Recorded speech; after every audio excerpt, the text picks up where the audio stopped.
બાદ રાજસ્થાન અને ગુજરાતને જોડતી જે ચેકપોસ્ટ છે ત્યાં પણ સઘન સુરક્ષા વધારી દેવાઈ છે। બનાસકાંઠા જિલ્લાની અમીરગઢ, ગોધરી, નેનાવા, છાપરી, વાસણ ચેકપોસ્ટ પર વાહન ચેકિંગ હાથ ધરાયું છે। અંબાજી મંદિરની સુરક્ષામાં પણ વધારો કરાયો।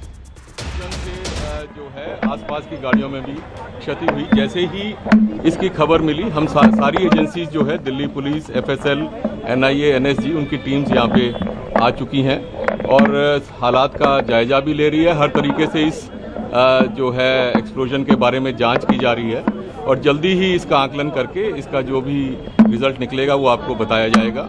इस इंसिडेंट में कुछ लोग को इंजरीज भी आई हैं और कुछ लोगों की डेथ भी हुई है, तो वो अभी हालात का जायजा लिया जा रहा है और एग्जैक्ट फिगर्स जो हैं आपको कुछ ही देर में बता दी जाएंगी और सिचुएशन को रेगुलरली मॉनिटर किया जा रहा है और गृह मंत्री जी भी जो है उनसे रेगुलरली उनका फ़ोन भी आया था, उनको रेगुलरली ब्रीफ किया जा रहा है और उनको टाइम टू टाइम पूरी सूचना दी जा रही है और आगे जैसे भी हालात होंगे जो भी नतीजा निकलेगा आपको बताया जाएगा। अभी इसको आकलन किया जा रहा है।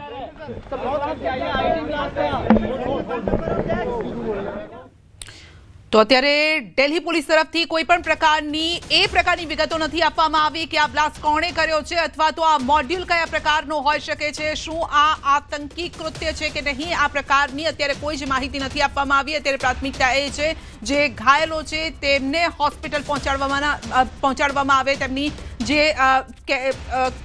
સુરક્ષા લોકોની અત્યારે વધારી દેવાય છે। આ સાથે તેમણે એક વાત કરી છે કે કારમાં આ બ્લાસ્ટ થયો। એનઆઈએ, એનએસજી સહિતની એજન્સીઓ અત્યારે તપાસમાં લાગેલી છે।